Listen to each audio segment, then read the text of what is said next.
ఇవరికి మరణాత ప్రార్థన చేసుకుందాం. దయానికి లేని మా తండ్రి, మా రక్షకానికి అనేక స్తోత్రములు ఉన్నాయన. మీ యొక్క మహోన్నతమైన కృపను బట్టి, దయను బట్టి మరి యొక్క ఆదివారం దినాన నిన్ను స్తుతించే భాగ్యము మీరు మాకు అనుగ్రహించారు. మీకు వేలాది స్తుతులు చెల్లించున్నాము. తండ్రి గాను, కుమారుడు గాను, పరిశుద్ధాత్మ గాను ప్రత్యక్షమైన తండ్రి నాయన ఈ యొక్క ఆదివారం ఆరాధన జరిగించుకునే ఉండగా రావాల్సిన బిడ్డలందరూ మీరు కొరతగా వేసుకుని తీసుకుని వచ్చి ఆదివారం దీవిన ఆశీర్వాదం నిండుగా మెండుగా మాకెల్లరికీ మీరు అనుగ్రహించి మీరే మమ్మల్ని బలపరుచుమని యేసు అతి శ్రేష్ఠ నామములో వేడుకొంచున్నాం మా పరమ తండ్రి. అందరికీ మరణాత. చిన్న కీర్తన పాడుకుందాం. 7వ నెంబర్ పాట పాడుకుందాం.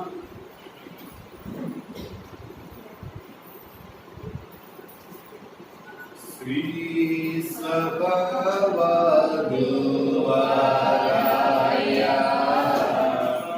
నమః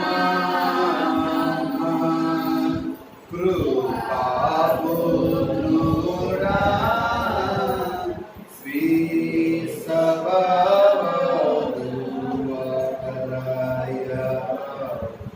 నమః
అందరికీ మరణాత. అందరూ లేచి నిలబడినట్లయితే ఆరాధన కార్యక్రమాన్ని జరిగించుకుందాం.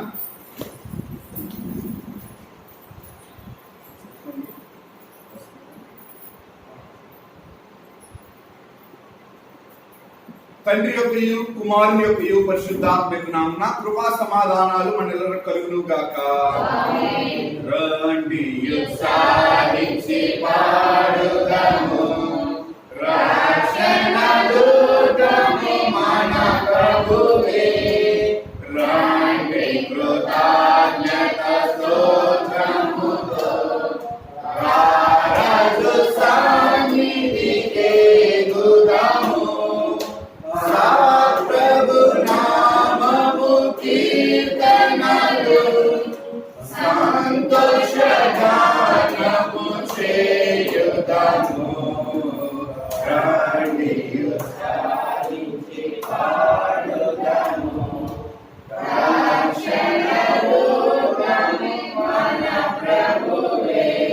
మన ప్రభువే మహాదేవుండు గణమహాత్మ్యము గల రాజు.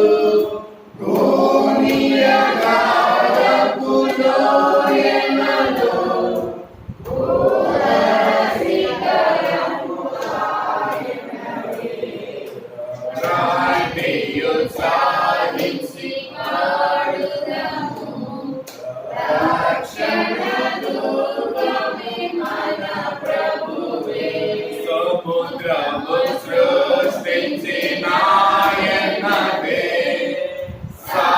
ప్రియుని హస్తమే భూమి చేసింది. ఆయన దైవము పాలితులా, ఆయన మేలుని గొర్రెలము, రండియు సాధించి పాడుదాము. రక్షణ రూపమే మన ప్రభువే, ఆ ప్రభు సన్నిధి మోకరించి ఆయన ముందరం మ్రొక్కెదము. ఆయన మాటలు గైకొనినా, అయ్యవి మనకెంతో మేలగును. రండియు సాధించి పాడుదాము. రక్షణ రూపమే మన ప్రభువే. స్తుతి ప్రార్థన. ఓ దేవా, తండ్రివి గాను, కుమారుడు గాను, పరిశుద్ధాత్మవు గాను, ప్రత్యక్షమైన తండ్రి, నీ ప్రత్యక్షత నిమిత్తమై నీకు అనేక స్తోత్రములు. ఇప్పుడు నిన్ను ఆరాధించే కృపా సమయం దయచేసినందుకు వందనములు. దూతలు పరలోక పరిశుద్ధులు నిన్ను స్తుతించున్నప్పటికీ మా స్తుతులు కూడా కోరుకుంటున్న నీకు అనేక స్తుతులు.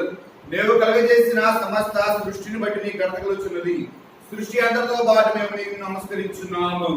ఆరాధన పొడుగునా నీకు కీర్తి కలుగునట్లు ఇక్కడి విషయములన్నింటినీ దీవించుమని ప్రభు ద్వారా వేడుకొంచున్నాము.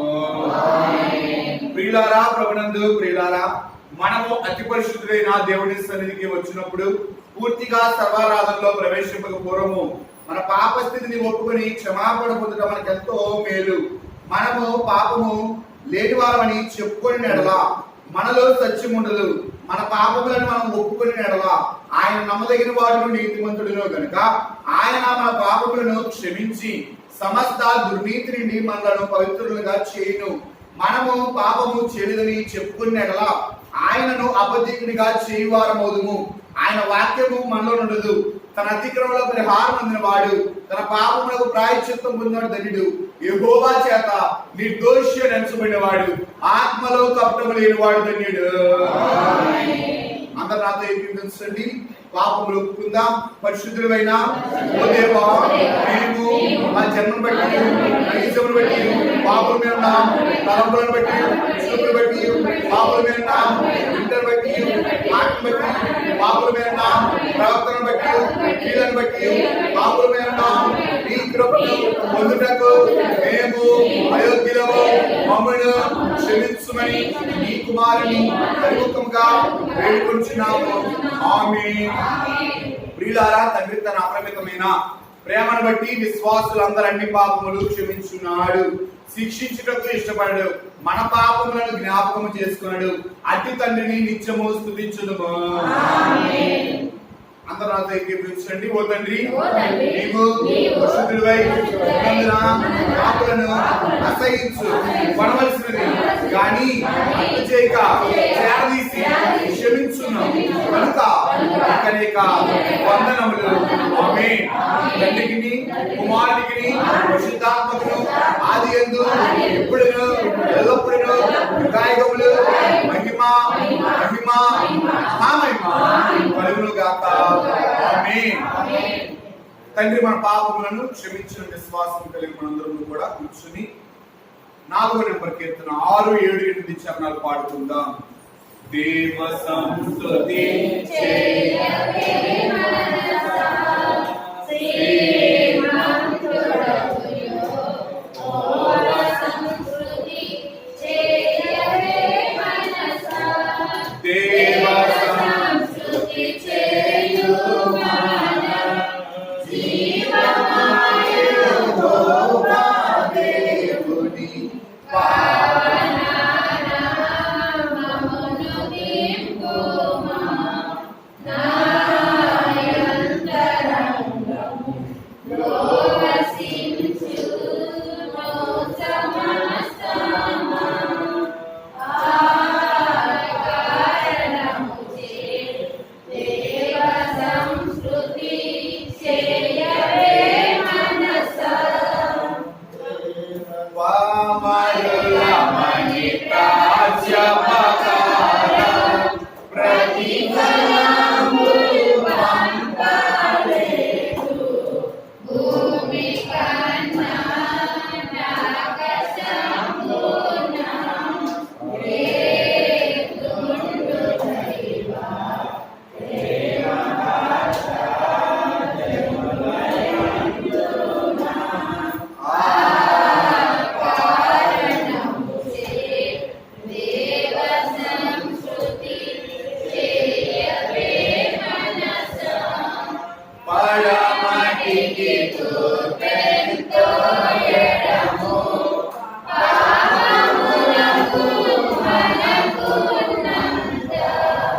దేవుని తలంచుకుని పాత నిబంధనలోని పాఠము చదువుకుందాం. ఆమోసు గ్రంథము 9వ అధ్యాయము. ఆమోసు గ్రంథము 9వ అధ్యాయము 9-10 వచనాలను చదువుకుందాం. నేను ఆజ్ఞ ఇయ్యగా ఒకడు ధాన్యము జల్లెడలో జల్లించినట్లు ఇశ్రాయేలీయులను అన్ని జనులందరిలో జల్లించును గాని ఒక చిన్న గింజ అయినను నేల కాలదు. ఆ కీడు మనల్ని తరిమి పట్టదు, మన యొద్దకు రాదు అని నా జనులలో అనుకున్న పాపాత్ములందరూ ఖడ్గము చేత చచ్చు. ఆమేన్. కుమారుడైన తండ్రిని తలంచుకొంచు సువార్తలోని పాఠం చదువుకుందాం. మత్తయి సువార్త 25వ అధ్యాయము 31వ వచనం నుండి 34వ వచనం వరకు చదువుకుందాం. మత్తయి సువార్త 25వ అధ్యాయం 31వ వచనం నుండి 34వ వచనం.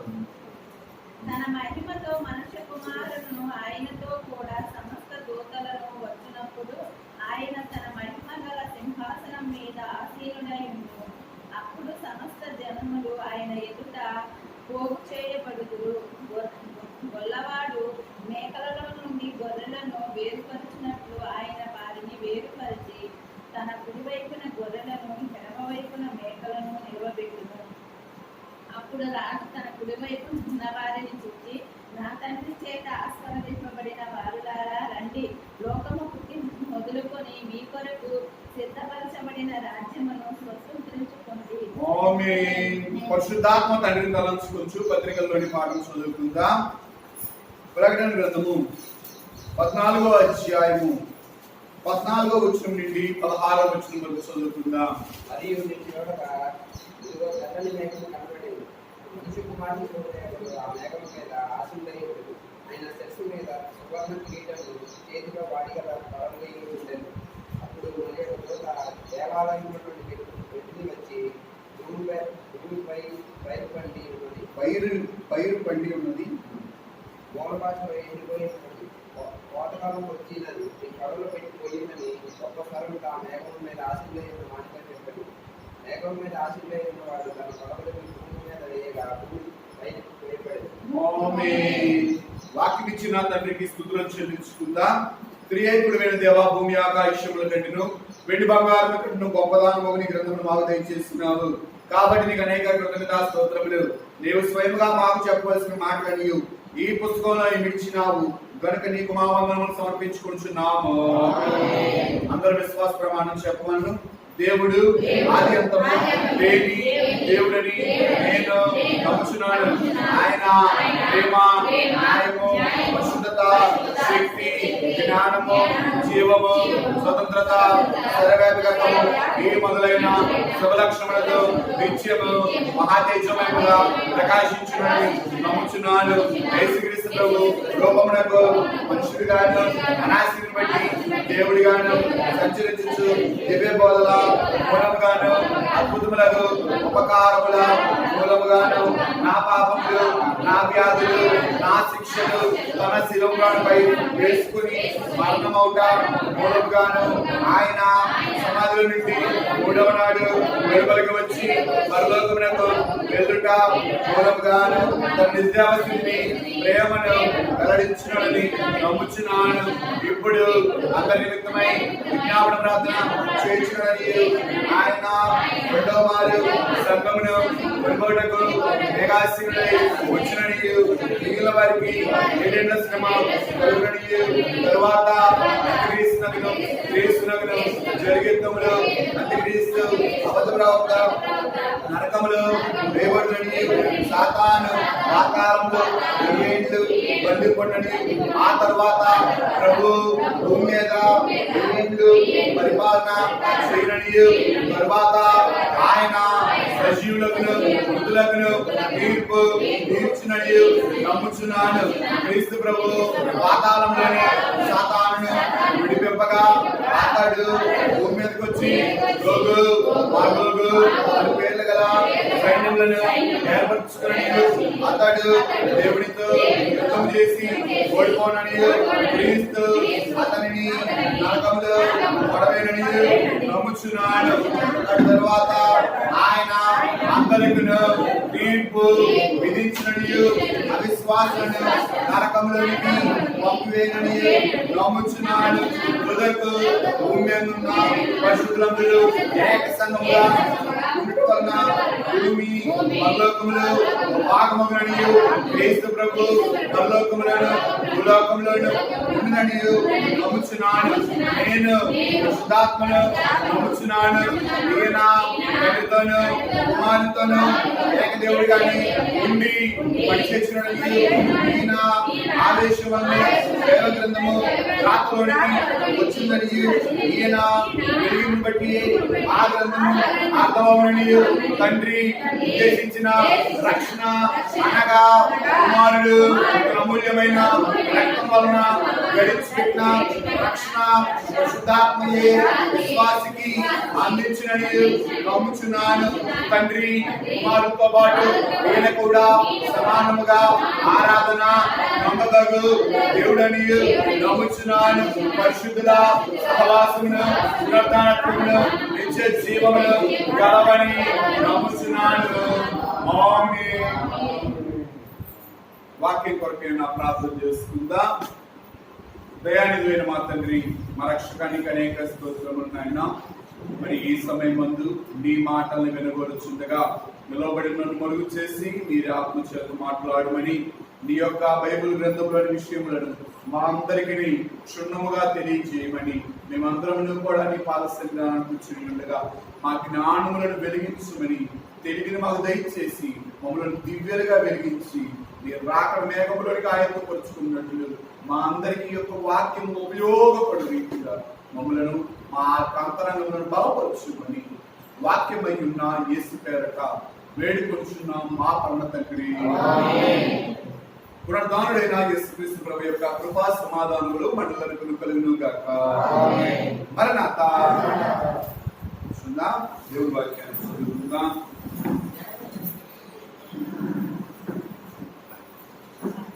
ఆమోసు గ్రంథము 9వ అధ్యాయము 9-10 వచనాలు చదువుకుందాం. ఆమోసు గ్రంథం 9వ అధ్యాయం. నేను ఆజ్ఞేయగా ఒకడు ధాన్యము జల్లెడతో జల్లించినట్లు ఇశ్రాయేలీయులను అన్య జనులందరిలో జల్లింతును గాని ఒక చిన్న గింజైనను నేల రాలదు. ఆ కీడు మనలను తరిమి పట్టదు, మన యొద్దకు రాదు అని నా జనులలో అనుకొను. పాపాత్ములందరూ ఖడ్గము చేత చతురు. ఆమేన్. అందరికి మరణాత. ప్రియా దేవుని విశ్వాసులారా, ఈరోజు ప్రవక్త అయిన ఆమోసుతో దేవుడు తెలియజేసిన కొన్ని ప్రాముఖ్యమైన విషయాన్ని మనము ధ్యానించుకుందాం. ఇక్కడ ప్రవక్త అయిన ఆమోసుకి దేవుడు అంత్య దినముల యందు ఉండే స్థితి ఎలా ఉంది, అంత్య దినముల యందు ఎలాంటి పరిస్థితులు మనకు కనబడతాయి, దేవుడు వచ్చి తీర్పు తీర్చే కాలం అప్పుడు ఎలాంటి స్థితి ఉంటుంది అన్న విషయాన్ని దేవుడు ఎప్పుడో ఆమోసు ప్రవక్తకి తెలియజేశాడు. ఇక్కడ చక్కగా రాయబడి ఉన్న మాట, నేను ఆజ్ఞగా ఒకడు ధాన్యము జల్లెడతో జల్లించినట్లుగా ఇశ్రాయేలీయులందరినీ కూడా నేను ఏం చేస్తానంటున్నాడు? జల్లిస్తాను. ఏం చేస్తాను ఈ జల్లెడతో?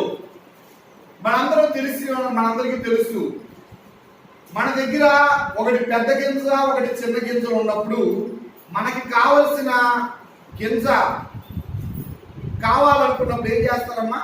జల్లెడతో జల్లిస్తారు. మనకు అవసరమైనవన్నీ ఏమవుతాయి? కిందకు వస్తాయి. ఈ యొక్క రాళ్ళు రప్పలు లేకపోతే పెద్ద పెద్దవి ఏమైపోతాయి? పైన జల్లెడలో మిగిలిపోతాయి. ఇప్పుడంట ఈ జల్లెడ జల్లించేది ఎవరు అని అంటే నువ్వు కాదు, నేను కాదు. ఎవరు? దేవుడే స్వయంగా జల్లెడ జల్లిస్తాను. జల్లెడ జల్లించేటప్పుడంట ఇప్పుడు మనం కిందకి వెళ్తామా? జల్లెడలో మిగిలిపోతామా? కిందకి వెళ్తామా? జల్లెడలో మిగిలిపోతామా? ఎవరికి తెలియాలి? మనకి తెలుసు. అవునా? మనందరూ తెలుసు మనం ఏ స్థితిలో ఉన్నామో, ఏ స్థాయిలో ఉన్నామో. మనము ప్రార్థనా జీవితంలో ఎదుగుతున్నామా, లేకపోతే ప్రార్థనా జీవితంలో అలా ఉండిపోతున్నామా? రేపు దేవుడు తీర్పు తీర్చే కాలం వచ్చినప్పుడు ప్రియ దేవుని విశ్వాసులారా అడుగుతాడు ఇవన్నీ. ఇందాక మనం చదువుకున్నాం మత్తయి సువార్త 27వ అధ్యాయంలో మరి పశువుల కాపరి గొర్రెల్ని మేకల్ని ఎలా వేరు చేస్తాడో దేవుడు కూడా ఏం చేస్తాడంటండి? వేరు చేస్తాడు. గొర్రెలన్నింటిని అంటాడంట, కుడివైపు రండి అంటాడంట, మేకలన్నింటిని ఎడవైపు రమ్మంటాడంట. మీకు నాకైతే మన తప్పులు కనబడవు, లేకపోతే మన పాపాలు కనబడవు. ఏముంది చిన్నదేగా అనుకుంటాం.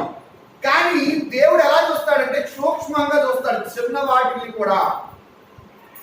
అంటే ఎందుకనంటేనండి ఆయన తీర్పులో ఏముండదు? పక్షపాతం ఉండదు. ఏమనుకుంటాం మనం అయితే, ఇగో ఒకరు తీర్పు తీర్చామనుకోండి, వాళ్ళ వైపు మీరు మాట్లాడారండి అంటాం. దేవుడు మాట్లాడతారంట, దేవుడు తీర్పు తీరిస్తే మనం ఆ మాట అంటానికి అధికారం లేదు. ఎందుకనంటే ఆయన ప్రతి చిన్నదాన్ని కూడా చూపిస్తాడు. ప్రియ దేవుడి విశ్వాసులారా, మన యొక్క తప్పులనైతే దేవుడు ఎత్తి చూపకపోవచ్చు, కానీ మనం చేసిన పాపాలను ఎత్తి చూపిస్తాడు. ఎందుకో చెప్పనా? తప్పు అనగా అర్థం ఏమిటంటే తెలియక చేసేదాన్ని ఏమంటారండి? తెలిసి చేసేదాన్ని. ఒకసారి తెలియక నువ్వు చేసావు, దాన్ని తప్పు అంటారు. అది తెలిసా కూడా నువ్వు చేస్తున్నావు అనుకో, ఏమంటారు దాన్ని? పాపం. ఈ రోజున ఇశ్రాయేలు జనాంగం గురించే కాదు ఈ మాట, క్రైస్తవులుగా ఉన్న మనందరి గురించి మాటలు దేవుడు రాయించాడు. రేపు ఆయన జల్లెడ పట్టుకుని జల్లిస్తే మనం ఎలా ఉంటాం? మన స్థితి ఎలా ఉంటుంది? మనము పొట్టులా ఎగిరిపోతామా? కీర్తనల గ్రంథం 1వ అధ్యాయము, కీర్తనల గ్రంథము 1వ అధ్యాయము 4వ వచనాన్ని చదువుకుందాం. దుష్టుడు అలాగున ఉండక. ప్రియ దేవుని విశ్వాసులారా, దుష్టులు అయితే ఎలా ఉంటారంటండి? గాలి చెదరగొట్టు పొట్టు వలె ఉంటారు. ఇప్పుడు జల్లెల్లో కిందకి వెళ్ళేవి ఎట్లా ఉంటాయి అంటే, కిందకి వెళ్ళే గింజలు గట్టి గింజలు అండి. ఎలా ఉండవు? గట్టిగా ఉంటాయి. అవి ఎగిరిపోయే ఎలా ఉంటాయి? పొట్టు దేవుడికి కావాలా? పొట్టు అవసరం లేదంట. ఏం కావాలంట? గట్టి గింజలు కావాలి, స్థిరమైన గింజలు కావాలి, కిందకి దిగే గింజలు కావాలి. దైవజనుడు దేవదాసయ్య గారు కూడా మరి ఒక మిషన్ స్థాపించినప్పుడు ఎలాంటి గింజలు కావాలనుకున్నారంటే గట్టి గింజలే కావాలనుకున్నారు. అవునా కదా? గట్టి గింజలేనండి వధువు సంఘం. నేను రాకడికి వెళ్తాను అనుకునేవారు. సార్వత్రిక క్రైస్తవ సంఘంలో ప్రతి ఒక్కరు ఆలోచన అదే. అందరం కూడా వెళ్ళాలనే ఆలోచనే, ఎవరు ఆగిపోవాలని కాదు, అందరూ పరలోకం వెళ్ళాలని అనుకునేవారే. కానీ మన క్రియలు చాలా ప్రాముఖ్యం. ఇక్కడ పరలోకం వెళ్ళాలని ఆలోచన ఉంటుంది, కానీ దానికి తగ్గ ఏం చేయం? క్రియలు ఉండవు. క్రియారూపమైన జీవితం లేకపోవటం వలన కొన్ని సందర్భాల్లో మనం పొట్టులాగా ఎగిరిపోతున్నాం. ఎలాంటి పొట్టులా ఉన్నామంటే, దుష్టులు అలాగే ఉండక గాలి చెదరగొట్టు పొట్టు వలె ఉంటారంటండి. దుష్టులు ఎలా ఉంటారు? గాలి చెదరగొట్టు పొట్టు వలె ఉంటారంటే పొట్టు ఎగిరిపోయినట్టు మనలో ఎవరైతే రాకడానికి ఎత్తపడలేని స్థితిలో ఉంటారో వారందరూ ఏమైపోతారంట? రేపు తీర్పు తీర్చే కాలం అప్పుడు ఎగిరిపోతారు. దేవుడు తీర్పు తీర్చే కాలం వస్తే మనం ఏమైనా మాట్లాడటానికి ఉంటుందా? ఏం మాట్లాడలేము. ఎందుకని ఎవరు మాట్లాడతారు? దేవుడు ఒక్కడే మాట్లాడతాడండి. మనం ప్రశ్నించడానికి కూడా అర్హులం కాదు, ప్రశ్నించే అధికారం లేదు మనకి.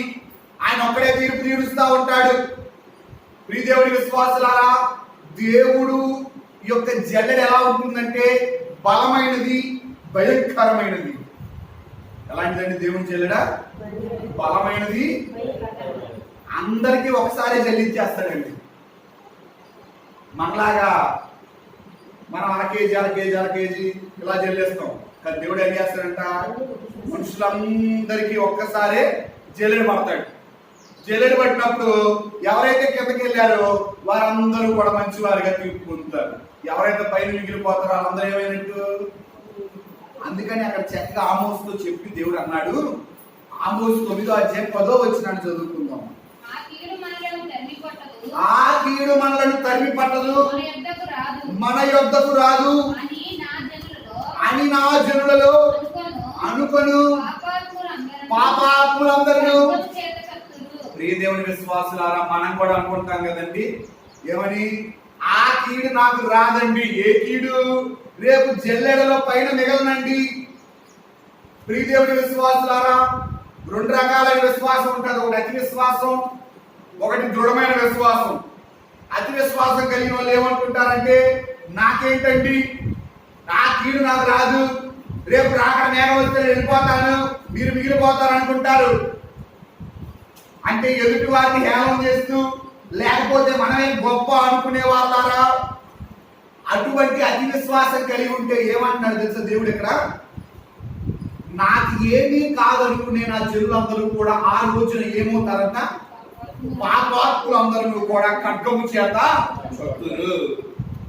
అంటే ఖడ్గం చేత చతురు అంటే చంపుతానని కాదు, కానీ శ్రమ, భయంకరమైన శ్రమ వారికి దేవుడు తీర్పు తీర్చే కాలం అప్పుడు మనం దృఢమైన విశ్వాసంతో ఉండాలి, కానీ అతి విశ్వాసం కలిగి నాకేమవుతుంది ఏంటి?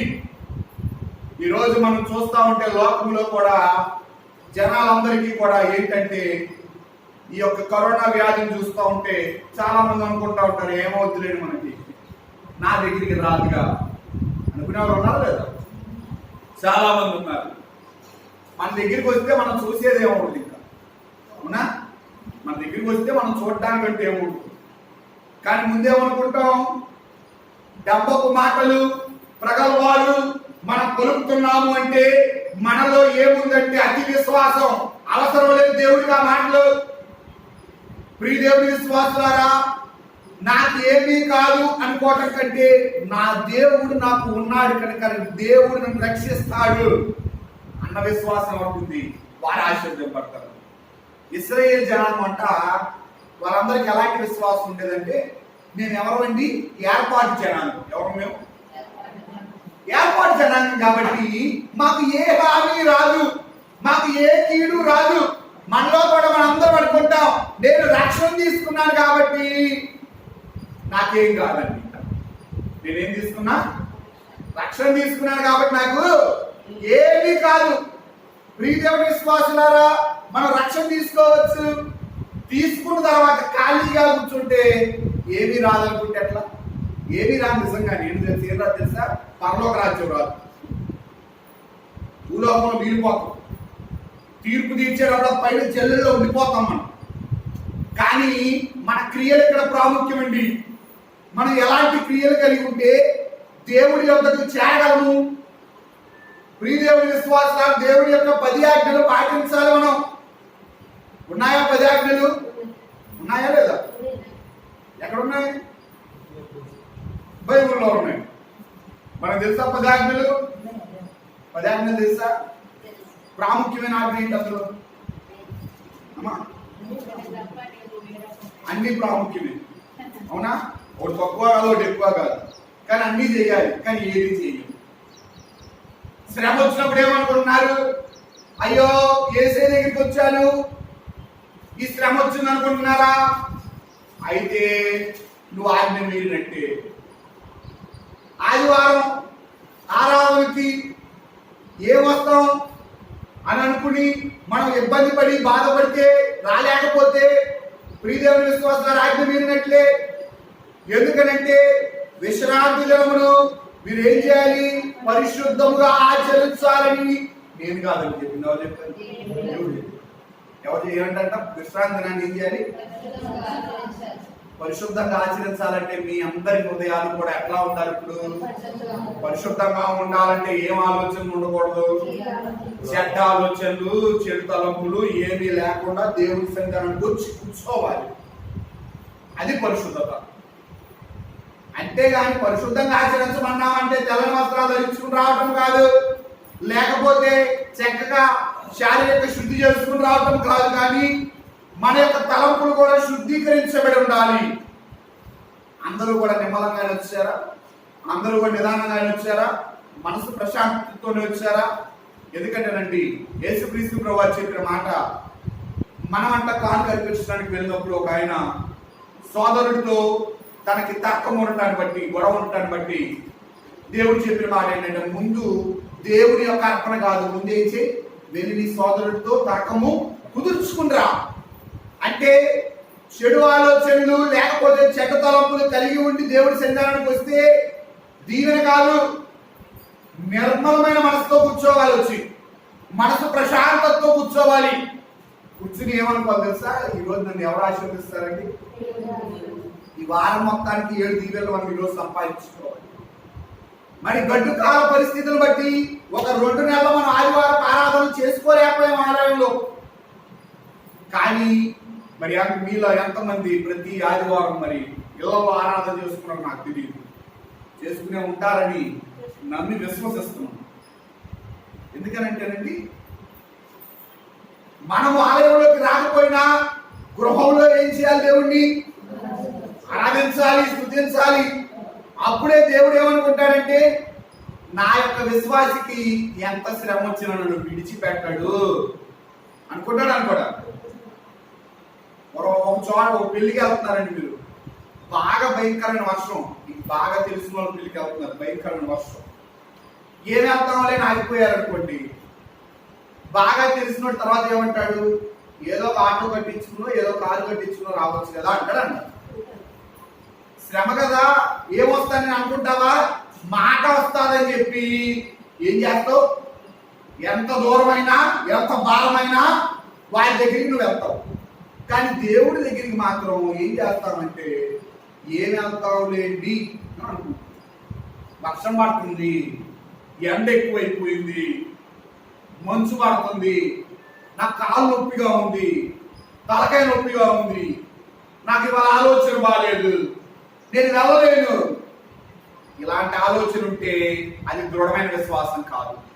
వీళ్ళందరూ తీర్పు తీర్చే కాలం అప్పుడు ప్రియదేవుని విశ్వాసులారా, దేవుని యొక్క ఆజ్ఞను నెరవేర్చిన వారికి, దేవుని యొక్క క్రియలు లేని వారికి, దేవుని యొక్క తలంపులు లేని వారందరూ కూడా ఎక్కడ ఉంటారు చెప్పండి, జైళ్ళల్లో కింద ఉంటారు, పైన ఉంటారు.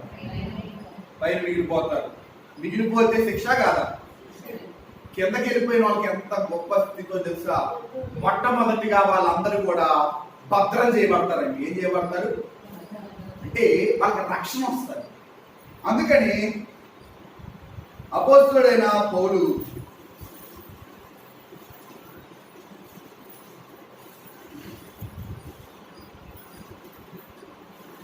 తెస్సలోనికీయులకు రాసిన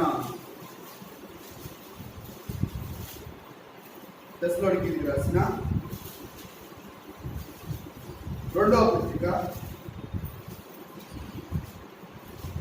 6వ వచనాన్ని చదువుకుందాం. 1వ అధ్యాయం 6వ వచనం. ప్రభువైన యేసు తన ప్రభావమును కనపరచు దూతలతో కూడా పరలోకము నుండి అగ్ని జ్వాలలో ప్రత్యక్షమై దేవుని నెరుగని వారికి మన ప్రభువైన యేసు సువార్తకు లోబడని వారికి ప్రతిదండన చేయనప్పుడు మిమ్మును శ్రమపరచు వారికి శ్రమయు శ్రమ పొందుచున్న మీకు మాతో కూడా విశ్రాంతియు అనుగ్రహించుట దేవునికి న్యాయమే. ప్రియ దేవుని విశ్వాసులారా, మనందరము కూడా ఏం తప్పించుకుంటామంటే శ్రమను తప్పించుకుంటాం. మొట్టమొదటిగా దేవుడు దేని కోసం వస్తున్నాడని అక్కడ రాయబడిందంటే, దేవుడు తన దూతలతో పాటు అగ్ని జ్వాలల్లో ప్రత్యక్షమై మనల్ని శ్రమపరిచిన వారికి ప్రతిదండన చేయనప్పుడు, ఆయన్ని తెలుసుకోని వారికి, సువార్త ఎరుగని వారికి అంట ఏం చేస్తాడంట, దండిస్తాడంట. ఏం చేస్తాడు అంటే, ఇప్పుడు మనం చర్చికి వెళ్ళి బెక్తాలు చేసే వాళ్ళు ఉంటారు కదా, లేకపోతే మన కష్టాల్లో పడినప్పుడు నీ దేవుడు ఏం చేశాడనే వాళ్ళు ఉంటారు కదా, లేకపోతే మనల్ని చూసి హేళన చేసేవారు, మనల్ని చూసి తిట్టేవారు, కొట్టేవారు, మనల్ని అవమానపరిచేవారు, వారందరికీ కూడా రేపటి దినం ఏముందంట, శ్రమ. ఏముందండి, అదే పని మనం చేస్తే మనకి ఏమైనా స్పెషల్ ఏముంటుందా, మన శ్రమను తప్పించుకోగలమా? నేనంటాను, దేవుని ఎరిగి ఆయన మార్గంలో ఉండి తప్పు చేసే వారికి కూడా శ్రమేనండి. అవునా కాదు? దేవుణ్ణి ఎరగని వారికే కాదు, దేవుణ్ణి ఎరిగి ఆయన మార్గంలో ఉండని వారికి కూడా ఏంటి? శ్రమ. మనందరము దుష్టుల ఆలోచనలోను తప్పు మార్గంలోనూ ఉంటున్నామేమో, పాప మార్గంలో నడుస్తున్నామేమో, ఇంకా దేవుణ్ణి ఎరిగి ఉన్నాము కానీ నిజంగా ఆయన వెంబడించట్లేదేమో. మనకు కూడా ఏముందంటే రేపు శ్రమ ఉంది. చెడు కొరుకుడు మాటలు, లేకపోతే చెడ్డ మాటలు మనం మాట్లాడుతున్నామేమో, ఒకరి గురించి మనం దేశించి మాట్లాడుతున్నామేమో. మనందరికి కూడా రేపటి దినాన్ని ఏముందంటే శ్రమ ఉంది అని గమనించుకోండి. ఎవరైతే ఆ స్థితిలో లేరో ప్రియదేవుని విశ్వాసారా, మనందరికి గొప్ప ఆశీర్వాదం ఏంటి తెలుసా? ఏం తప్పించుకుంటా ఉండండి? శ్రమ. అక్కడ రాయబడి ఉన్న మాట, మిమ్మును శ్రమపరచు వారికి శ్రమయు, శ్రమ పొందుతున్న మీకు మాతో కూడా. ఏం కావాలంటే మీకు విశ్రాంతి కావాలొద్దా? చాలా మంది లోకంలో ఎంతో శ్రమ పడతారండి. కుటుంబంలో కావచ్చు, దేవుడిలో కావచ్చు, వారికి ఉన్న అంశాల్లో కావచ్చు, వారికి ఉన్న ఇబ్బందుల్లో కావచ్చు, వారి పనిలో కావచ్చు, దేవుడిపైన. కానీ దేవుని రాజ్యంలోనికి వెళ్ళినప్పుడు వారు ఏం పొందుతారండి? విశ్రాంతి పొందుతారు. శ్రమ ఉండదు. వారు శ్రమ ఉంటుందా? ఉండదు. మనం లాజరు విషయంలో చూస్తాం. లాజరు ఏం చేస్తాడండి? ధనవంతుడి చేతి కొనలోండి ఏమైనా పడుతుందేమో, ఒక రొట్టె మొక్క అయినా పడితే తిందామని చూసే లాజరు బతుకు ఒక్కసారిగా మరణించిన తర్వాత ఎక్కడికి వెళ్ళిపోతాడంటే అబ్రహాము యొక్క కుడిపార్శ్వమున ఉంటాడు. అంటే ఇక్కడ శ్రమ, అక్కడ ఏముంది? విశ్రాంతి. అదే ఇక్కడ విశ్రాంతి పొందడానికి ఇతరులను మనం శ్రమ పెట్టామనుకో, చాలా మంది ఏం చేస్తారంటే మనం సుఖంగా ఉండటానికి ఇతరులు ఏం చేస్తారు? ఇబ్బందులు పెడతారు, వ్యాధులను గురి చేస్తారు. అలాంటి వారికి ఏంటంటే వారు తెలుసుకోవాల్సిన విషయం, ఈ రోజు మనం పొందే విశ్రాంతి శాశ్వతమైంది కాదు, అశాశ్వతమైంది. ఇదేమవుతుంది? విశ్రాంతి రేపు తొలగిపోద్ది. అందుకని జల్లెడలో కిందకి వెళ్ళాలని ఆలోచన కలిగిన విశ్వాసులారా, నీకును నాకును మొట్టమొదటిగా ఏం తప్పించుకుంటామంటే శ్రమను తప్పించుకుని విశ్రాంతి పొందుతాం. ఏం చేస్తామంటే శ్రమను తప్పించుకుని విశ్రాంతిని పొందుకుంటాం. మరి రెండవది మనం చూసినట్లయితే అపోస్తలుడైన పౌలు తెస్సలోనికీయులకు రాసిన మొదటి పత్రిక 5వ అధ్యాయము 23వ వచనాన్ని చదువుకుందాం. సమాధానకర్తయగు దేవుడే మిమ్మును సంపూర్ణముగా పరిశుద్ధపరచును గాక, మీ ఆత్మయు జీవమును శరీరమును మన ప్రభువైన యేసుక్రీస్తు రాకడయందు నిందారహితముగాను సంపూర్ణముగాను ఉండినట్లు ప్రియ దేవుని విశ్వాసులారా, మనం కాపాడబడతామండి. మన కొరకు ఏమవుతాం? ఎవరి వలన? యేసుక్రీస్తు మూలముగా మనందరం కూడా రక్షింపబడతాం, కాపాడబడతాం. అంతేనా? పైన మిగిలిపోవడం కంటే కింద చివరిగా ఏమన్నా కూడా రక్షింపబట్టినట్టు కాదు. ఎంత అదృష్టం చూడండి. ఆ పైన మిగిలిపోతే శ్రమ, కానీ మనం ఏమైపోతున్నాం? ఇప్పుడు కిందకి వెళ్ళిపోయామనుకో, జల్లెల్లో జల్లించబడి మనం మంచివారిగా తీర్పు పొంది మనం కిందకి వెళ్తే నీకును నాకును ఏమొస్తుందంటే ఒక గొప్ప రక్షణ. ఆ యొక్క కాపాడబట్టము ఈ రోజు మనందరికి అనుగ్రహించుకోడు గాక. కావాలొద్దా? కాపాడబడాలొద్దా? మనందరినీ కాపాడేది ఎవరండి? దేవుడైనా కాదు.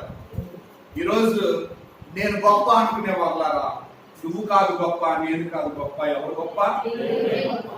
ఎవరు అందరికన్నా శక్తిమంతుడు? ఎవరు అందరికన్నా ధైర్యవంతుడు?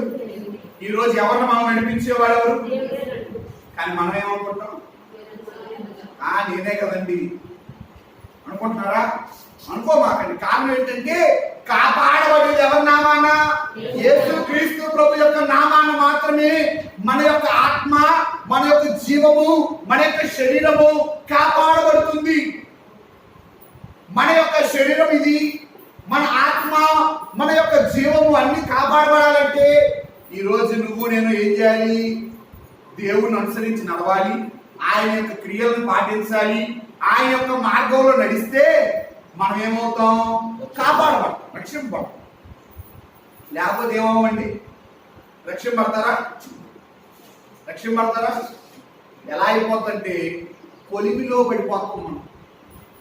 లోకంలో కొలిమి కావాలనుకునే వాళ్ళారా, లోకంలో శ్రమ కావాలనుకునే వాళ్ళారా, పరలోకంలో మీకేముందంట? విశ్రాంతి, ఆనందం, సంతోషం.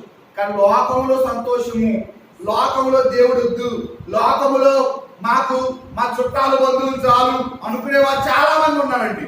వాళ్ళందరికీ ఏంటంట? రేపు శ్రమ, భయంకరమైన కొలిమండి, భయంకరమైన వేదన, భయంకరమైన శ్రమ. ఈ రోజు నువ్వు నేను ఏం చేయగలమంటే ఆ యొక్క కొలిమి నుండి తప్పించుకోగలం. అందుకని క్రైస్తవ విశ్వాసుల గురించి దేవుడు చెప్పిన మాట, క్రీస్తును నమ్ముకున్న వారికి రెండో మరణం లేదండి. ఏం లేదంట? మనందరికీ ఏం లేదు? ఇప్పుడు రెండో మరణం లేదు.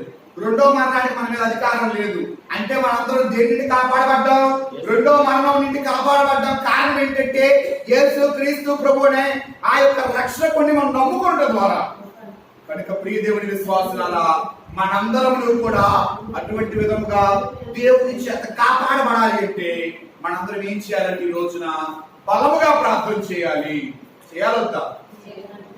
బహుగా ప్రార్థన చేయుడి,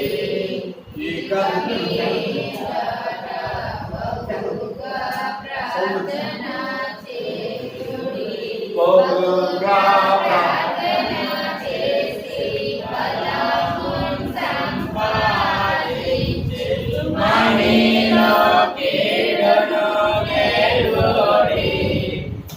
దేవునికెప్పుడు మహిమ కలుగాని, దేవునికెప్పుడు మహిమ కలుగాని. ప్రియ దేవుని విశ్వాసులారా, కనుక మనందరం కూడా బహుగా ప్రార్థన చేస్తే ఏం గెలవగలము? మహిలో కీడుని గెలవాలండి. ముందు మహిలో కీడుని గెలిస్తే పరలోకం మనందరం ఏమవుతాం? కాపాడబడతాం. ఈరోజు మనందరం అలా కాపాడబడాలంటే మనందరము కూడా ఆయన చెల్లించినప్పుడు పొట్టులా ఎగిరిపోకుండా, చెల్లించినప్పుడు పొట్టు ఎగిరిపోతే ఎగిరిపోతారు. అంటే దుష్టులు ఏమైపోతారంట? అవిశ్వాసులు మిగిలిపోతారు. దుష్టులు ఏమవుతారండి? అవిశ్వాసులు ఏమైపోతారు? మిగిలిపోతారు. అదే విశ్వాసులు దృఢమైన వారు ఏమవుతారు? ఆ యొక్క కిందకు వచ్చి బలమైన గింజల వలె నిలబడతారు. అలా ఉండాలి అంటే మనందరం ఈ రోజున బలమైన ప్రార్థనలు చేయాలి, బహుగా దేవుని స్తుతించాలి. ఎప్పుడైతే మనం ఇవన్నీ చేయగలుగుతామో ఆయన యొక్క రాకడ వచ్చినప్పుడు మనందరం ఏమవుతాం? ఆయన యొక్క మేఘముల్లోకి ఎగిరి వెళ్ళగలము. కనుక మొట్టమొదటిగా బలమైన విశ్వాసులకి దేవుడిచ్చేది ఒకటి, శ్రమ నుండి విడుదల దయచేసి విశ్రాంతినిస్తాడు. రెండవది, ఆ యొక్క బలమైన విశ్వాసులందరినీ కూడా కాపాడతాడు దేవుడు. మరి మూడవది మనం చూసినట్లయితే యోహాను రాసిన మొదటి పత్రిక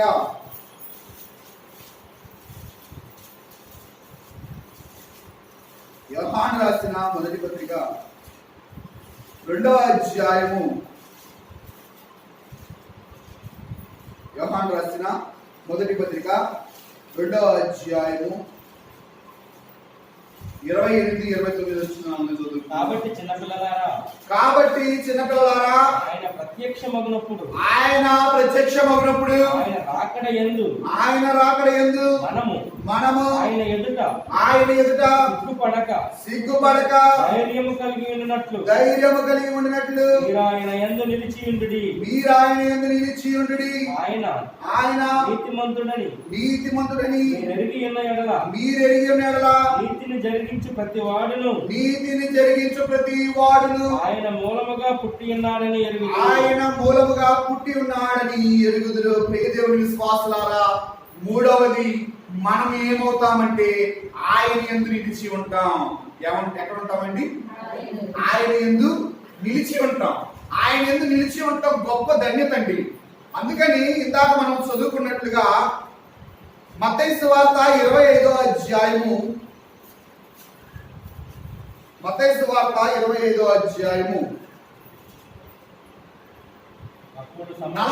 వచనాన్ని చదువుకుందాం. వీరు నిత్య శిక్షకును ఆ, నీతిమంతులు నిత్య జీవమునకును పోవుదురు. ప్రియదేవుని విశ్వాసులారా, నీతిమంతులు ఎక్కడికి వెళ్తారంటండి? నిత్య జీవమున నిత్య జీవంలోకి వెళ్తారు. మూడవదిగా దేవుడు మనకి ఇచ్చేది ఆయన యందు నిలిచి ఉండుట. ఆయన యందు నిలిచి ఉండుట అంటే ఆయన ఎక్కడ ఉంటాడు? ఎప్పుడు కూడా నిత్య జీవము కలిగి ఉంటాడు. మనము కూడా ఏం కలిగి ఉంటామంటే నిత్య జీవాన్ని కలిగి ఉంటాము. కావాలో నిత్య జీవం? ఎక్కడుంది నిత్య జీవం? ఎక్కడుందండి? దేవుని యొక్క సన్నిధానం నందు పరలోక రాజ్యంలో రేపు నువ్వు నేను ఎగిరి వెళ్ళగలిగితే మనందరికి ఏం కలిగి ఉంటాం? ఎవరికంటండి నిత్య జీవం? యేసుక్రీస్తును ఆరాధించువారు. ఎవరికి? నీతిమంతులకు. ఎవరికంట? మన నీతిమంతులమేనా? ఏ మూలంగా నీతిమంతులు? యేసుక్రీస్తు విశ్వాస మూలంగానా? యేసుక్రీస్తు ప్రభు మూలంగానేనా? మనం చేసే క్రియల మూలంగానా? మనం చేసే క్రియల మూలంగా అయితే మనం ఎవరు కూడా ఎలా తీర్చబడం? నీతిమంతులు కాదండి. ఎందుకని? మన అవసరాలను బట్టి మనం మాట్లాడతాం, మన యొక్క స్థితిని బట్టి మనం మాట్లాడతాం, మన యొక్క కోరికలను బట్టి మనం మాట్లాడతాం. కానీ గమనించుకోండి, నీవును నేను నీతిమంతులుగా తీర్చబడాలి అంటే యేసుని యొక్క రక్తమును బట్టి మాత్రమే మనందరం ఎలా తీర్చబడుతున్నాం?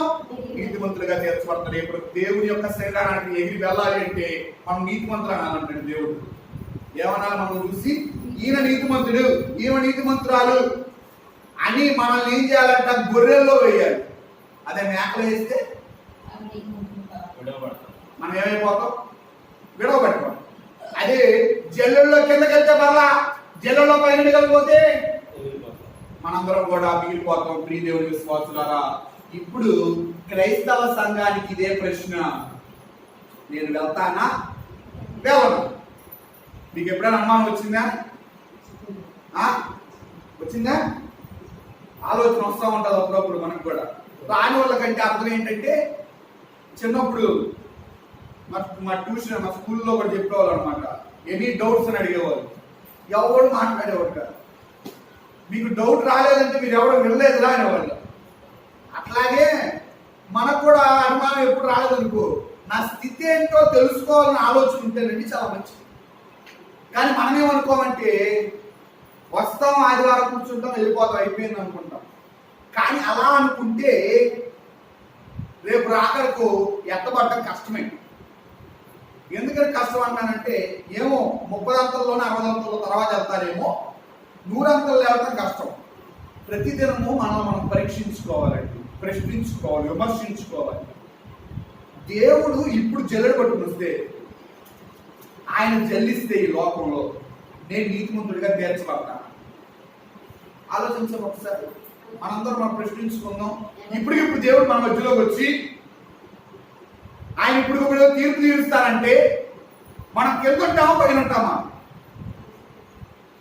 అంటే మనలాంటి చెల్లెళ్ళు కాదండి ఆయన దగ్గర ఉండే బలమైన చెల్లెళ్ళు కదా. ఇట్లా ఒకసారి అంటే చాలు, కిందకో పైకి ఎగిరిపోతాం అన్నమాట. కిందకి వెళ్తే బాధ లేదు. బలమైన కిందలో అనుకో, విశ్వాసంలో కిందకి వెళ్తాం, నిలబడతాం. అదే పొట్టయితే అదే. కానీ మనలో అవిశ్వాసం ఉంటే మిగిలిపోతామేమో. ఒక్కసారి మనం ఈ రోజే మార్పు చెందాలి. మనం ఈ రోజు మార్పు చెందకపోతే చాలా మంది ఒక ఆలోచన ఏంటంటే, తీర్పు తీర్చే కాలం అప్పుడు ప్రియదేవుడి విశ్వాసాలు మన లోకంలో ఉన్నట్లుగా కింద కోర్టు పై కోర్టుకి వెళ్తానండి, లేకపోతే ఇంకా పై కోర్టుకి వెళ్తాను, అక్కడ క్షమాపేక్ష పెట్టుకుంటాను, దేవా రక్షించడానికి ఉండదు. అక్కడ ఒకడే ఒకరు మాట్లాడతారు. ఎవరు? దేవుడు ఒకడే మాట్లాడతారు. మనందరం ఏం చేయాలి? ఆయన చెప్తారు అనమాట, అమ్మా నువ్వు ఫలానా కదా, ఇట్రా, నువ్వు ఇట్రా అంటే ఎవరు మాట్లాడతారు? మనం ఏం చేయాలి? అక్కడ ఆయన ఆజ్ఞకి లోబడటమే. కానీ అప్పటికీ కూడా అంట మనిషి నైజం ఎలాంటంటే, అయ్యా నన్ను ఎందుకు ఇలా వదిలేసావు ప్రశ్నిస్తామండి. అంటాం మనమా? ఎందుకంటాం? మన నైజం అది. హెడెస్లో తప్పక బాగుంటుంది. మరి మన ముందు తరాల్లో ఎవరైతే మరి మరణించారో, మరి క్రీస్తుని నమ్మక, క్రీస్తుని విశ్వసించక మరణించిన ప్రతి ఒక్కరికి కూడా హేడెస్లో బోధ ఉంది. దైవజనులు దేవదాసయ్య గారు చెప్పిన మాట ఏంటంటే, మరి రక్షింపబడక మృతి చెందిన వారందరికీ హేడెస్లో బోధ ఉంటుంది. కానీ హేడెస్లో బోధలో రక్షింపబడేవారు చాలా చాలా తక్కువ మంది ఉంటారు. ఎందుకంటే ఒక పక్కన సాతాను గారు కూడా ఏమంటా ఉంటాడు, నమ్మమాక నమ్మమాక అంటూ ఉంటాడు. ఒక పక్కన బోధ జరుగుతూనే ఉంటుంది. అంటే రెండు కలగలిపి ఉన్నప్పుడు కష్టం కదా. అందుకని ఎక్కడ మారాలి? ఎక్కువగా ఇక్కడ ఉన్నప్పుడే మనం ఏమైపోవాలండి? మారాలి, లక్ష్యము కూడా. కనుక ప్రియ దేవుని విశ్వాసులారా, జల్లెడితో జల్లించడానికి దేవుడు రెడీగా ఉన్నాడా లేదా? మనం రెడీగా లేవు జల్లింపబడ్డానికి. భయవేస్తుంది లేదండి? భయవేస్తుంది లేదా? సంవత్సరం అంతా చదువుతాడండి విద్యార్థి, కానీ ఎగ్జామ్స్ అన్న వెంటనే భయపడతాడు. నువ్వు సంవత్సరంలో 250 రోజులు చదువుతున్నావు, 10 రోజులు పరీక్షలు రాయడానికి భయపడుతుంది. అంటే పరీక్ష అన్న వెంటనే ఎవరికైనా కూడా ఏమొస్తుంది? భయం. ఇది కూడా మనకు పరీక్షే క్రైస్తవుడికి. నేను దేవుడు జల్లెడ కొట్టుకుని వచ్చాడు అనుకో, మన పరీక్ష కాదా? పరీక్షకంట కొంతమంది ఎలా వెళ్తారంటే, నాకేంటి లేరా, నేను ఎట్లా ఉన్నా పాస్ అయిపోతాను అంటున్నంత చూసారా, వాళ్ళందరూ కింద పడిపోతారు. పరీక్ష కంట నేను సిద్ధపడి వెళ్ళాలి. నేను ఎలాగ సిద్ధం అవ్వాలంటే, దేవుడు పరీక్ష పెడితే ఎలాంటి పరీక్ష పెట్టినా నేను దాంట్లో సఫలీకృతం అవ్వాలని ఎవరైతే సిద్ధపడి వెళ్తారో వారే పరీక్షలో ఉత్తీర్ణులు అవుతారు. కొంతమంది అనుకుంటారంట, ఈ పరీక్షలని మన వల్ల కాదు, మనం ఎట్లాగేమవుతాం? ఫెయిల్ అవుతాం. అలాగనుకునేవాళ్ళు యవనస్తులు బాగా తెలుసు. అంటే మేము కూడా చదువుకుని వచ్చాం కాబట్టి మాకు తెలుసు అనమాట. చదువుకునే 100 మందిలో అందరు రకరకాల వాళ్ళు ఉంటారు. ఒకడేమనుకుంటాడంటే పాస్ అవ్వమని ముందే అనుకుంటాడు, ఒకడేమనుకుంటాడు మనకి ఏమవుద్ది అనుకుంటాడు. కానీ ఎవడైతే సిద్ధపడి వెళ్తాడో వాడు మాత్రమే పాస్ అవుతాడండి. ఎక్కడ సిద్ధపడాలి? ఎక్కడ సిద్ధపడాలి? సన్నిధిలో. ఎక్కడండి? ఎవరి సన్నిధిలో? దేవుడి సన్నిధిలో నీవును నేను కూర్చొని ఎంత అయితే మనం సిద్ధపడతామో ఆ సిద్ధపాటే నిన్ను నన్ను రాకడ తీసుకెళ్తాది. ఆ సిద్ధపాటే రేపు దేవుడి జల్లెడితో జల్లించినప్పుడు రక్షిస్తాది. ఈ రోజు నువ్వు నేను ఆ సన్నిధిని కోల్పోతే మనం రక్షింపలేము. ఈ రోజు అదే సన్నిధి నువ్వు నేను కోల్పోతే మనం రేపు శ్రమను చూస్తాం. ఈ రోజు నువ్వు నేను అదే సన్నిధిని పాకులాడి వెతికి పట్టుకుని వేలాడితే రేపు నువ్వు నేను వేలాడాల్సిన పని లేదని చక్కగా కింద జల్లించినప్పుడు కింద వచ్చిన గింజల్లో ఉంటాం, దేవుడిని స్తుతిస్తాం. ఆయన సర్వజనులకు ఒకేసారి తీర్పు తీరుస్తాడండి. ఈయన క్రైస్తవుడు, ఆయన క్రైస్తవుడు కాదండు, అందరికీ తీర్పు తీరుస్తాడంట ఒకేసారి దేవుడు. అందరి క్రియలను బట్టి తీర్పు తీరుస్తాడు, మనం చేసిన పనులను బట్టి తీర్పు తీరుస్తాడు. రేపు ఆయన తీర్పు తీర్చేటప్పటికి మనందరం కూడా సిద్ధపడి ఉండాలి. ఎప్పుడు తీరుస్తాడు దేవుడు తీర్పు? తెలుసా? తెలియదు కదా. అంటే ఎప్పుడు సిద్ధపడాలి మనం కూడా? ఎప్పుడు నువ్వు కూడా సిద్ధపడే ఉండాలి. ఈ మాట మనం వింటానే ఉంటాం, కానీ సిద్ధపడి ఉంటారా? వింటాం కానీ ఉండం. ప్రతిరోజు అనుకుంటారు, వాక్యం విన్నప్పుడల్లా వింటుంటారు, సిద్ధపడాలి సిద్ధపడాలి సిద్ధపడాలి. పెళ్లికైతే సిద్ధపడగలం, ఎప్పుడో తెలుసు కాబట్టి.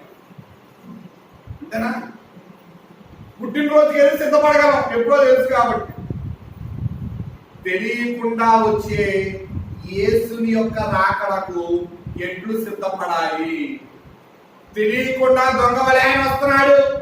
ఈ రోజు ఆయన దొంగ వలె రాని ఉండగా ఎప్పుడు వస్తాడో తెలియనప్పుడు మనం ఏం చేస్తున్నాం? సిద్ధపడాలి వద్దాం. ఇప్పుడు చూడండి అమ్మా, కరోనా అనే ఒక భయంకరమైన వ్యాధి వచ్చింది. ఎవరికుందో తెలియదు, మనకు వస్తాదో రాదో తెలియదు. తెలుసా? ఎవరికి తెలియదు. ఎందుకంటే ఎవరి ముఖం మీదైనా ఈ కరోనా ఉందని కనబడితే మనం తెలుస్తుంది. తెలియకుండా సంచరిస్తున్నాం అందరి మధ్యలో. నువ్వు నేను ఎలా సిద్ధపడ్డాం? చక్కగా మాస్కులు తెచ్చుకున్నాం, అందరం మాస్కులు వేసుకుంటున్నాం, శానిటైజర్ రాసుకుంటున్నాం. సిద్ధపడుతున్నారు లేదా? ఎందుకు సిద్ధపడుతున్నారు? ఈ కరోనా నాకు రాకూడదు. రేపు దేవుడి రాకడలోకి నేను ఎత్తపడాలనుకునే వాళ్ళారా సన్నిధిలో కూర్చుని ఆయన్ని చూచి ఆయనతో మాట్లాడి ఆయనతో సహవాసం కలిగి సిద్ధపడితే రేపు న్యాయం పెట్టుకో. అంతేగాని మనకేంటి అనుకుని దుష్టుల వలె ఆలోచిస్తే ఆమోసుతో దేవుడు చెప్పినట్లు నాకేమవుతాది అనుకునే నా జనులందరూ కూడా ఆ రోజు ఏమైపోతారు? ఖడ్గము చేత శత్రులు.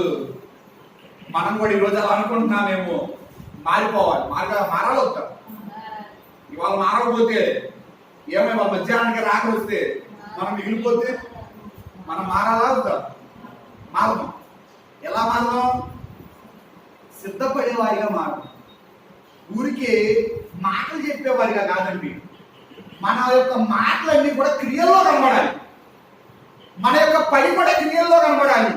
ఎప్పుడైతే మనం అటువంటి విధంగా ఉండి దేవుణ్ణి స్తుతించగలుగుతామో, ఇశ్రాయేలు జనాంగానికే కాదు, నీ దగ్గరికి నా దగ్గరికి కూడా దేవుడు వస్తాడు, జల్లెడ పట్టుకుని వస్తాడు. ప్రార్థన చేయండి, దేవా నా స్థితి ఎట్లా ఉంది, నా ప్రార్థన జీవితం ఎలా ఉంది, ఈ రోజు ఈ సమయాన్ని నువ్వు వస్తే రక్షింపడతానా లేదా అని దేవుణ్ణి అడగండి. రక్షింపబడిన వారికి చూడండి, దేవుడు 3 బహుమానాలు ఇచ్చాడు. ఒకటి, వారి శ్రమను తప్పించుకున్నారు, విశ్రాంతి పొందారు. రెండవది, వారందరూ కూడా కాపాడబడ్డారు. మూడవది, వారందరూ కూడా నిత్య జీవాన్ని సంపాదించుకున్నారు. కనుక ఆ యొక్క వలసలో మనం కూడా ఉండి ఆ 3 ధన్యతలను 3 బహుమానాలను సంపాదించుకుని రాకడ మేఘమిచ్చే ధన్యత, తీర్పు కాలం ముందు రక్షింపబడే స్థితి తండ్రి మనలకు అనుగ్రహించుగాక. దయానిధి మా తండ్రి, మా రక్షకానికి అనేక స్తోత్రములు నాయన.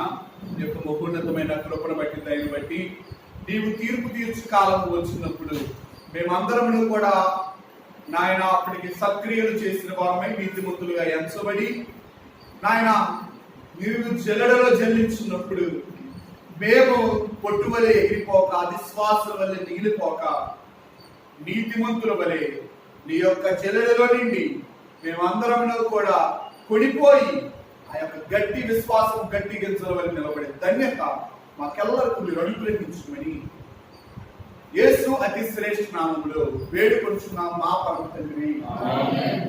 అందరికీ మరణాత.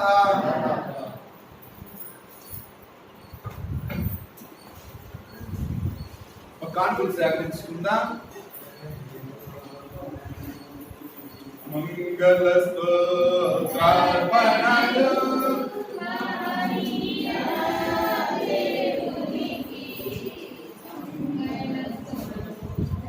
ప్రార్థనలు మానియా దేవునికి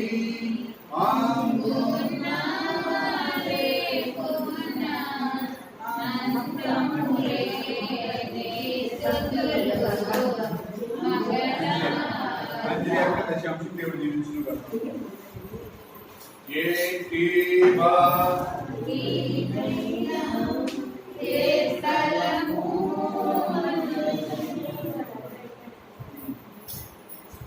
మరి కుమార్తెకి దేవుడు ఇంటర్లో ఎగ్జామ్స్ లో జయమని గ్రహించి దేవుడికి కానుక దేవుడు జీవిస్తున్నారు.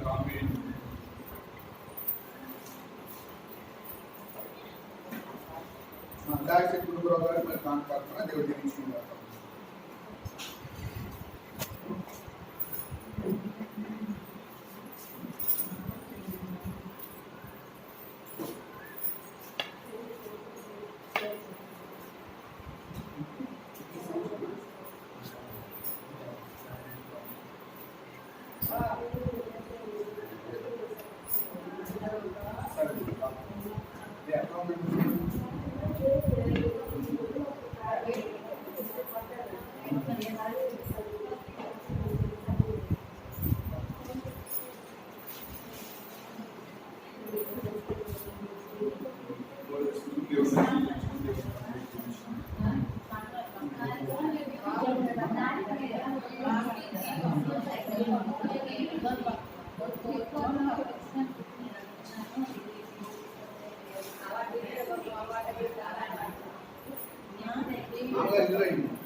దేవుడు మరి ఉన్న అనారోగ్యాన్ని తగ్గించి దేవుడు స్వస్థపరిచినందుకు ఇంకా పరిపూర్ణ ఆరోగ్యం దయచేయాలని మరి గృహంలోనికి పాము వచ్చింది. మరి ఆ యొక్క పాము నుండి ఎటువంటి హాని ఆరోగ్యం కలగకుండా దాన్ని దేవుడు తొలగించినందుకు, అదేవిధంగా మరలా రాకుండా ఉండేటప్పుడు దేవుడు కృప చూపించాలని దేవుడికి కానుక దేవుడు దీవించుకుంటారు. ఆమేన్.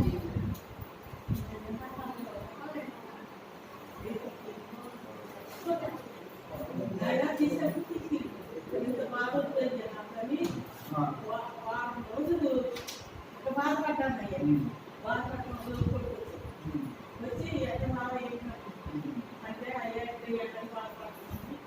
లేదు లేదా పడేసి గట్టి పడని అప్పుడు మా బాబు మీకు చెప్పిన తప్పు నాన్నలో అనుకున్నాగా లేదా లేదు నేను వెళ్ళలేదు ఉంటే ఇంట్లోనే చదువుకుంటున్నాను మొబైల్ పని పట్టే గ్రామం నేను ఎక్కడెక్కడ రాను ఇంకే ఇక్కడే ఉంటాను తీసుకెళ్తే నాకు అన్నీ తీసుకెళ్తాను అలాగే మొండికి వేసి వంట ముందు పంపిస్తున్నాను ఆ ముందు రావుతుంది మరి దేవుడి ఎండాకాలం అంతా కాపాడినందుకు దేవుడు స్వస్థపరిచినందుకు దేవుడికి దేవుడు దీవించింది దశాంశంలో దేవుడు దీవించింది బుద్ధి గారి కాలంలో దేవుడు దీవించింది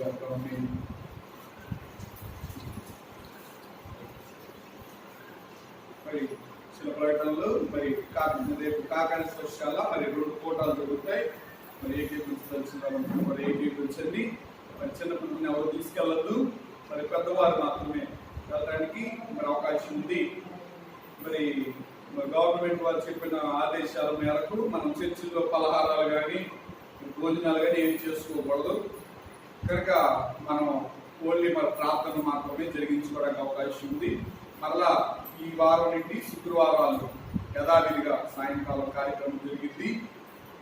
మరి అదేవిధంగా ఎవరైనా గృహాలలో మరి కూడికి కావాలనుకుంటే మరి అందరు రావడానికి లేదు.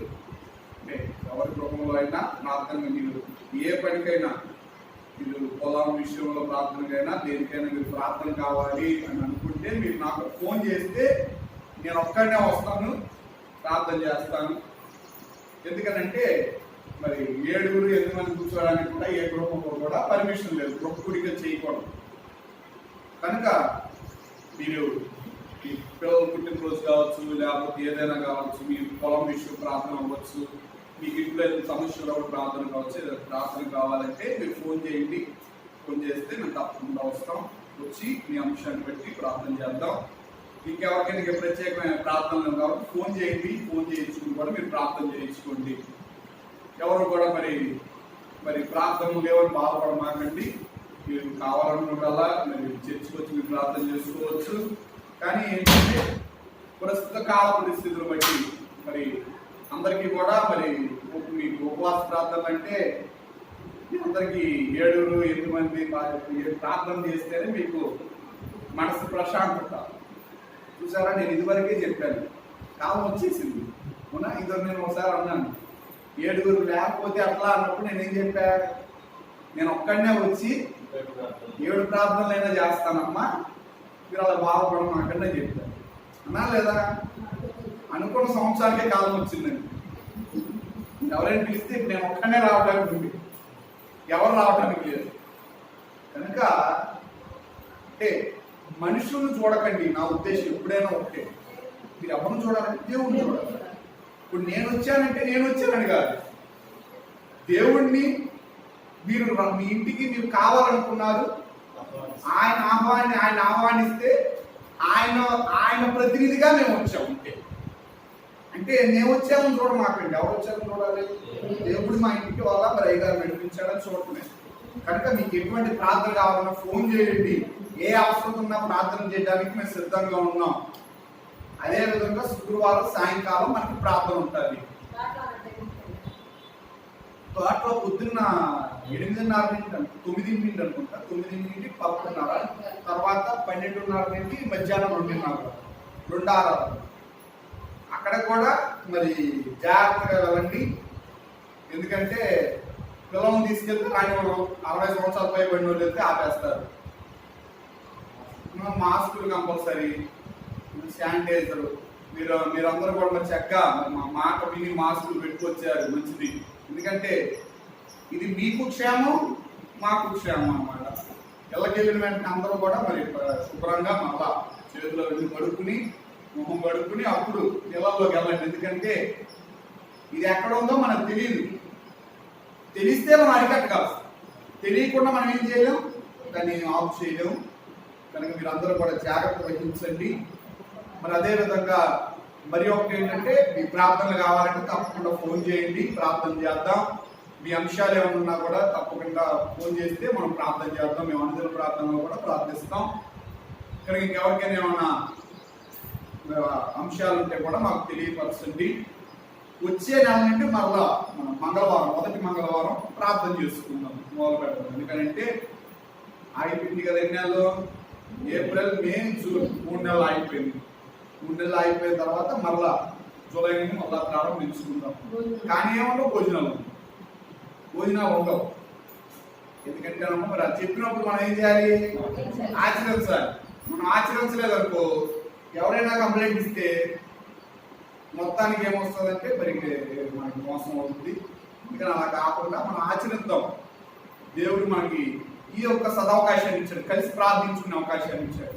మరలా మొదటి మంగళవారం మన యథావిధిగా ప్రతి నెల ఉపవాస ప్రార్థన జరిగించుకున్నట్టుగా జరిగించుకుందాం. మరి దేవుడు అప్పటికి ఏమైనా కృపను చూపించి మరి గవర్నమెంట్ వాళ్ళ ఆదేశాలు మారిస్తే అప్పుడు చూడండి. కనుక మనందరం కూడా ముగి ప్రార్థన కానుకలు ప్రార్థన చేసుకుని ముగి ప్రార్థన చేసుకుందాం. మరి చెప్పిన ప్రకటనని జాగ్రత్తగా గమనించుకునండి, దాని ప్రకారంగా అందరూ కూడా పాటించండి. ఆలయంలోకి మరి ఎవరు ముందు వస్తున్నారు? ఆదివారం ఎవరు ముందు వస్తున్నారు? నువ్వేనా? ఇదే నేను ఇది ఇక్కడే పెట్టేస్తాను శానిటైజర్. ఫస్ట్ అలా వచ్చిన వెంటనే వేయాలి. లోపలికి వచ్చిన వెంటనే ఈసారి నుండి శానిటైజర్ ఎక్కడే ఉంటుంది. ముందు వచ్చిన వెంటనే నువ్వు చేతి శుభ్రం చేసుకుని వచ్చిన వాళ్ళందరికీ ఒకరికి వేసేసి శానిటైజర్. మరి అందరూ కూడా మరి మర్చిపోమాకండి. 2 వారాలు అయిన తర్వాత ఇది తీసేసి రామాకండి. అందరూ ఎన్ని వారాలైనా కరోనాకి మందు వచ్చి కరోనా తగ్గిపోయింది పూర్తిగా అనుకునేంత వరకు ఏం చేయండి అమ్మా? మాస్కులు ధరించరండి. ఇబ్బంది పడమాకండి. చాలా మందికి మరి ఊపిరి ఆడట్లేదేమో, ఊపిరి ఆడకపోయినా కనుక కొంచెం ఆలోచించండి. మనందరం కూడా మరి చెప్పిన ఆజ్ఞల్ని మనం పాటించాలి. కనుక అందరూ కూడా జాగ్రత్తగా, బయట ఊరికే తిరగద్దు. అందరూ కూడా జాగ్రత్తగా ఉండండి. అందరికీ మరణత ప్రార్థన చేసుకుందాం.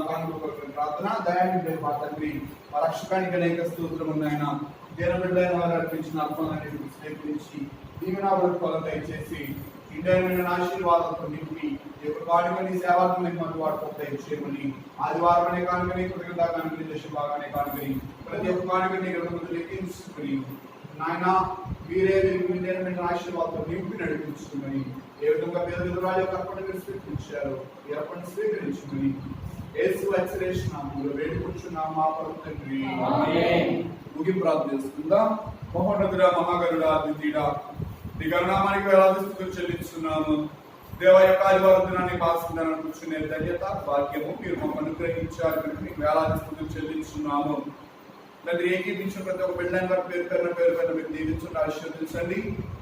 వారికి ఉన్న ప్రతి ఒక్క సమస్యలను తొలగించి వారి యొక్క అంశంలో నెరవేర్పులో దయచేయండి. అనారోగ్యవంతులకు పరిపూర్ణ ఆరోగ్యములను, శక్తిని, బలమును మీరు అనుగ్రహించండి దేవా.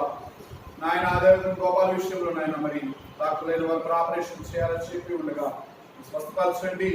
నాయన పరిపూర్ణ జ్ఞానమును వైద్యులైన వారు మీరు అనుగ్రహించి దేవదాసుడి యొక్క నాసికారంధ్రం మీరు స్వస్థపరచండి. అదేవిధంగా ఆయన హరిబాబు గారి కుమార్ విషయంలో కూడా ఉన్న ఆరోగ్య సమస్యలు తీసివేసి కడుపులో నాటిని కూడా తొలగించి వేసి స్వస్థపరచమని వేడుకొనిచున్నాము. నాయన ఇంకెవరెవరైతే బిడ్డలైన వారు ఉన్నారు వారందరికీ పరిపూర్ణ ఆరోగ్యం దయచేయండి. వృద్ధులైన వారికి పరిపూర్ణ ఆరోగ్యమును, నూతన బలం, నూతన శక్తిని దయచేయండి. ఎండ వేడిని తగ్గించండి. నాయన చదువుకునే బిడ్డలైన వారిని మీరు దీవించండి. నాయన 10th క్లాస్ ఎగ్జామ్స్ నాయన పరిపూర్ణ నాయన వారందరికీ కూడా గుర్తీలు చేసి వేసి ఉండగా మరి ఈ సంవత్సరం చదువుతున్న బిడ్డలైన వారందరూ ఒకసారి జ్ఞాపకం చేసుకుని వారి జ్ఞానం దయచేయండి. ఇంకా వివిధ ఎంట్రన్స్ ఎగ్జామ్స్ ఉన్నాయి, వారందరికీ తగిన జ్ఞానం దయచేయండి. అందరూ కూడా పరీక్షలో చక్కగా పాల్గొంచుకుని ధన్యత దయచేయండి. నేను కాపుదల భద్రత దయచేయండి. నేను గర్భం కావాల్సిన బిడ్డలైన వారి గర్భం అనుగ్రహించండి. గర్భంతో ఉన్న బిడ్డలైన వారికి దేవా నాయన మీరే నాయన 9వ తల్లికి బిడ్డ క్షేమం దయచేయమని వేడుకుంటున్నాము. నాయన సంఘంలో ప్రతి ఒక్క బిడ్డలైన వారిని పేరు పేరు దీవించండి. మా బిడ్డలైన వారి యొక్క చేతి పనుల్లో నాయన కుటుంబ పనుల్లో మీరు తోడుగా ఉన్నటువంటి వ్యాపారాలు అభివృద్ధి మహాభివృద్ధి గావించండి. వారి యొక్క అన్ని కార్యక్రమాల్లో మీరు జయమని గ్రహించండి. దేవా మా బిడ్డలైన వారి యొక్క రుణం తీసుకున్న వారు అనేక మంది ఉన్నారు. వారు మరలా తిరిగి ఇవ్వట్లేదు తండ్రి. వారు అంత తీసుకున్న వారందరికీ మంచి మనసు దయచేసి మరలా ఇచ్చి వేసే కృప ఇచ్చి వేడుకొచ్చున్నాము తండ్రి. అదే విధముగా ప్రార్థిస్తున్నాము దేవా. ప్రతి ఒక్క బిడ్డని పేరు పేరున మీరు దీవించి ఆశీర్వదించి నీ నామఘనత కొరకు మేమందరూ వాడబడేదని దయచేయండి. రేపటి దినమున తీర్పు తీర్చే కాలం ముందు మేమందరం కూడా బట్టి గింజల వలె ఉండక గట్టి గింజల వలె ఉండి మీ రాకడలోనికి మేము ఆయత్తపరచబడిన ధన్యత నిత్య జీవమును సంపాదించుకునే కృప మాకెల్లరికీ మీరు అనుగ్రహించి ఆశీర్వదించుమని మమ్మల్ని అందరినీ కూడా ఈ యొక్క రాకడ మేఘంలోనికి సిద్ధపరచుమని ఆయన విడిచిన మంచి సర్వాంశ ప్రార్థన నెరవేర్పులు దయచేయండి. కరోనాని యొక్క భయంకర వ్యాధిని విడుదల దయచేయండి.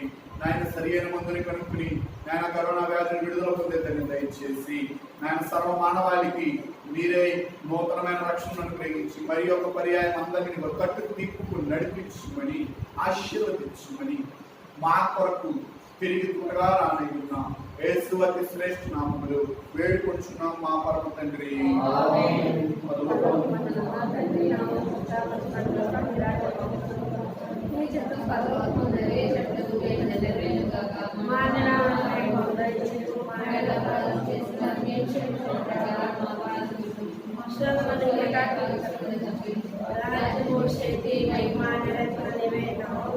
प्रवेश रखने के जय मां बुआई के लगलाइन प्रवेश रखने के जय मां प्रवेश रखने संपूर्ण बुआई के हालेलुया हालेलुया आमीन आमीन.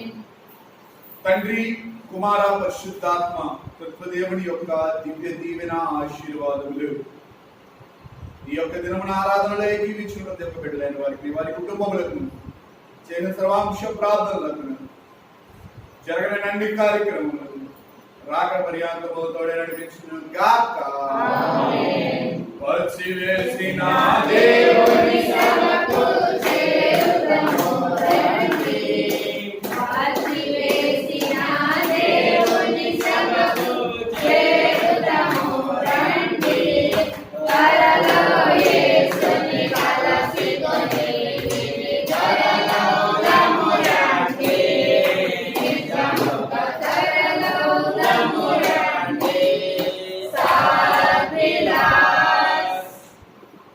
అందరం కూడా శిలువను ధరించుకుందాం. అందరికీ మరణాత.